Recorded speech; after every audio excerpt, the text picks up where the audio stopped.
કરી અને આપણે અહિંસા ઉપર જોર માર્યા રાખ્યો.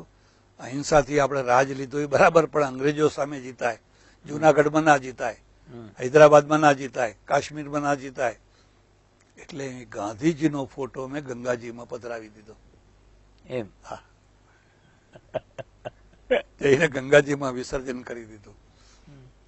એટલે એ પછી આખા વિચારોમાં પરિવર્તન આવ્યું. અને એ પરિવર્તન એવું આવ્યું કે હવે મોક્ષ નહીં, હવે મારું એક જ લક્ષ્ય છે કે હિન્દુ પ્રજા બળવાન કેમ બને. આ તો માર ખાઈ ખાઈને મરી ગઈ, આજે માર ખાય છે, માર જ ખાખા કર્યો છે ને. આખા ઇતિહાસનો આખો પીરિયડ તમે જુઓ. એક જ દાખલો તમને આપું. મોહમ્મદ ગજનીએ ભારત ઉપર 17 વાર આક્રમણ કર્યું, 17 વાર જીત્યો, એકે વાર હાર્યો નહીં, 17 વાર જીત્યો. પણ એના બદલામાં ભારતે ગજની ઉપર એકે આક્રમણ ના કર્યું. આ ગજની તો નાનું સ્ટેટ હતું, જોધપુરથી નાનું. પણ તમે ખૈબર બોલન પાર કરીને એક વાર તો ગજની ઉપર એટેક કરો ને. આપણે આક્રમણ કર્યા જ નથી. આઝાદી પછી પાકિસ્તાને ભારત ઉપર 4 વાર હુમલા કર્યા, 4 વાર. ભારતે એક વાર નથી કર્યો.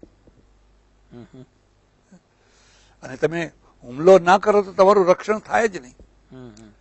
હવે તમે અહિંસાવાદી છો, તમારામાં હુમલો તો છે જ નહીં, તમારી થિયરીમાં જ હુમલો નથી, તમે દેશનું રક્ષણ ના કરી શકો.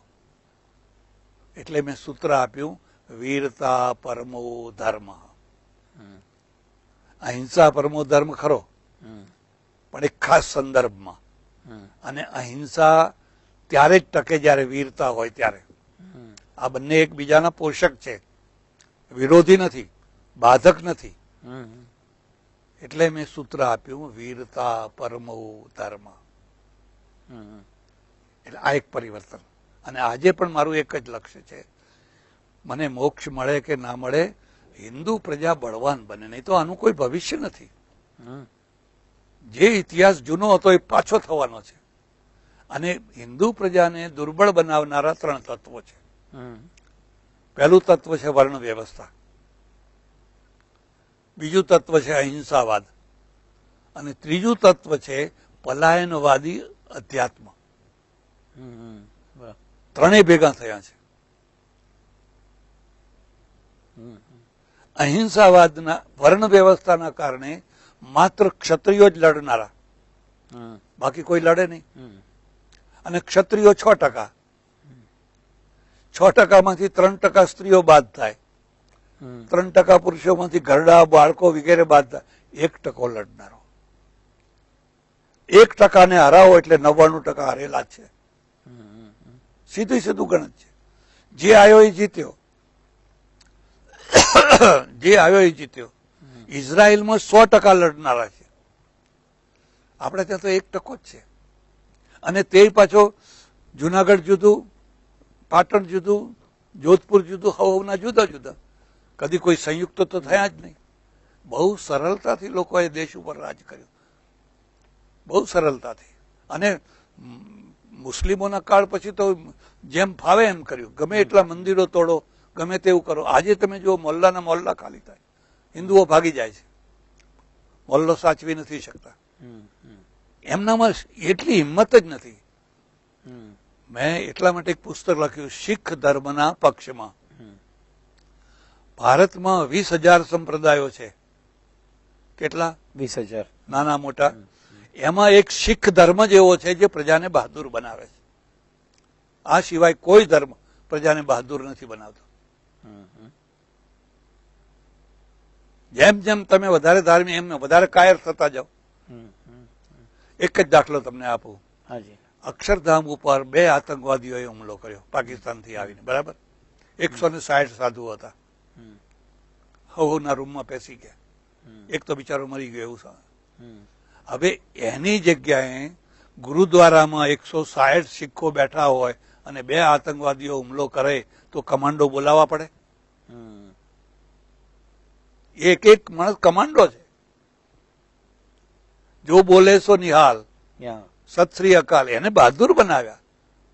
પંચકકારમાં એક હથિયાર આપ્યું, પેલા એ હથિયાર છોડાવ્યા. આપણે ત્યાં તો જે ક્ષત્રિયો હતા એમના હથિયાર છોડાવ્યા. આને તો હથિયાર ધારણ, અને શીખોમાં બધા વાણિયા છે મોટા ભાગના, તોય બહાદુર બન્યા. એટલે મારું એક લક્ષ્ય એ છે કે પ્રજાને કેમ બહાદુર બનાવવી, વૈચારિક રીતે એને એના વિચારમાં કેમ ઠાંસીને ભરવું કે ભાઈ તમારું કારણ આ છે કે તમે બહાદુર નથી, અને તમે બહાદુર નથી, ધર્મે તમને નથી બહાદુર થવા દીધા. કોઈ વાણીઓ હાથમાં બંદૂક લઈને શહેરમાં નીકળે તો કેવો દેખાય, લોકો મજાક કરે, હસવા માંડે. એટલે આ ત્રણ અનિષ્ટોને લઈને એક વર્ણ વ્યવસ્થા, બીજું છે અહિંસા. અહિંસાવાદ. અહિંસાની ના નથી, આપણે કઈ કીડી મકોડી મારવી નથી, પણ ગીતાની અહિંસા જુદી છે, બીજી અહિંસા જુદી છે, શ્રમણોની અહિંસા જુદી છે.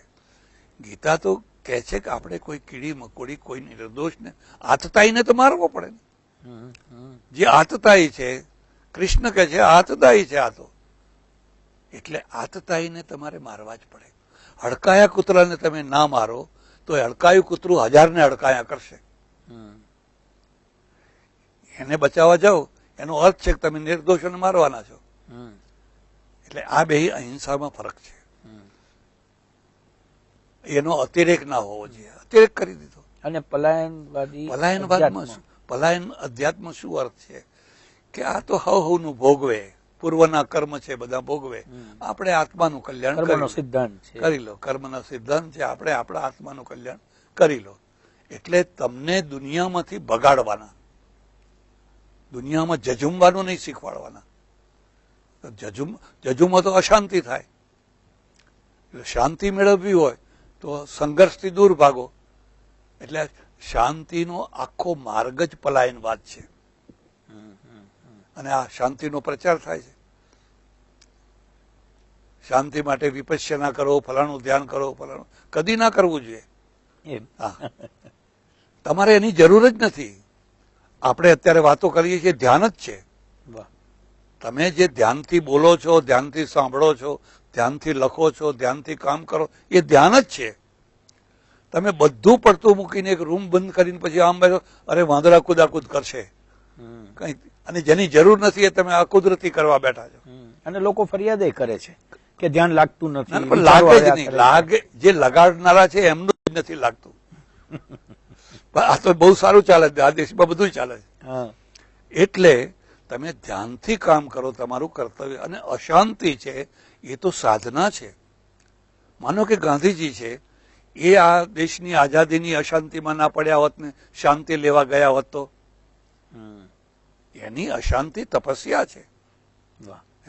એક માં છે, એ છોકરાને ઉછેરીને મોટું કરે છે અને કેટલી અશાંતિ થાય, પણ એ અશાંતિ એની તપસ્યા છે.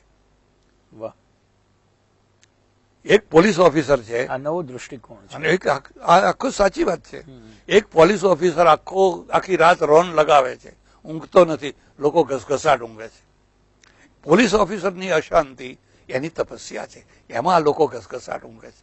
હવે એ ઘસઘસાટ ઊંઘી જાય તો લોકોને જાગવું પડે. એટલે અશાંતિથી ભાગવાનું નહીં. હા, ખોટી અશાંતિ નહીં ઊભી કરવાની નથી. પણ જે કર્તવ્ય માટે સંઘર્ષ હોય એમાં જે અશાંતિ આવે છે એ અશાંતિ તો તમારા માટે